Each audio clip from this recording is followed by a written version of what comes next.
Viewers, we're still at the Accra International Conference Center, where the funeral of the late President Jerry John Rawlings is ongoing. This morning, the casket carrying his mortal remains was delivered to the family, and the casket was brought in this morning by officers of the Ghana Army, of the military, and Captain, yes, Captain Akaku. The officers, who are those who brought in the officers of brought the casket and delivered it to the family? Adon. Okay, as I said earlier, we call them the burial party, and I said they were commanded by squadron leader Ejeni Mwati, and they are made up of warrant officers. I think we have warrant officer class 1, Emisa Foster, warrant officer class 1, Yali Douglas, warrant officer class 2, Numawose Wisdom, warrant officer class 2, Na Godwin. We have warrant officer class 1, Awafu Daniel, and warrant officer class 2, Brefo Sechi Daniel, warrant officer class 1, Kwashi David, and then warrant officer class 1, Ahiale Stanley Innocent. They constitute the burial party.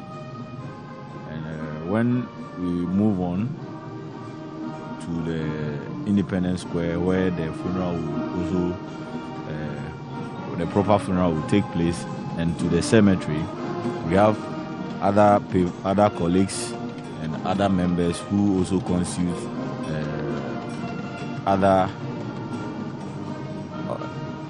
unique groups. We have the wreath bearers, those smartly turned out ladies who would carry the wreath to be laid. We have the guns, the 21 gun salute. We have a commander in charge of them. You know, with the military, we don't just do things in isolation. You are guided by leaders, so that when things go wrong, they would answer, and when things go right too, they would answer. Yeah. So for the gun salute, the 21 gun salute, I think the commander is in the person of Captain Abdul Mubarak Yakubu from the 66th Artillery Regiment. And then the wreath, the gun carriage, as my colleague T said, the gun carriage, the vehicle that would be linked to the gun carriage, there is also a commander who is in the person of Lieutenant Jones Amwako, and he will be assisted by the battery sergeant major in the person of W1 Mate George. So, as and when the developments come, whoever we recognize would let our viewers know what actually is taking place and who is in command and who are those doing exactly what they are doing.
final journey of such a great man, you have to know that 8 a.m. starts, you get closer, you get to your TV, sit down, and then as the activities will, you also say a word of prayer for the former president.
And I've said it, the best repeating, that as to exercise freedom, we should make it a point at all times to also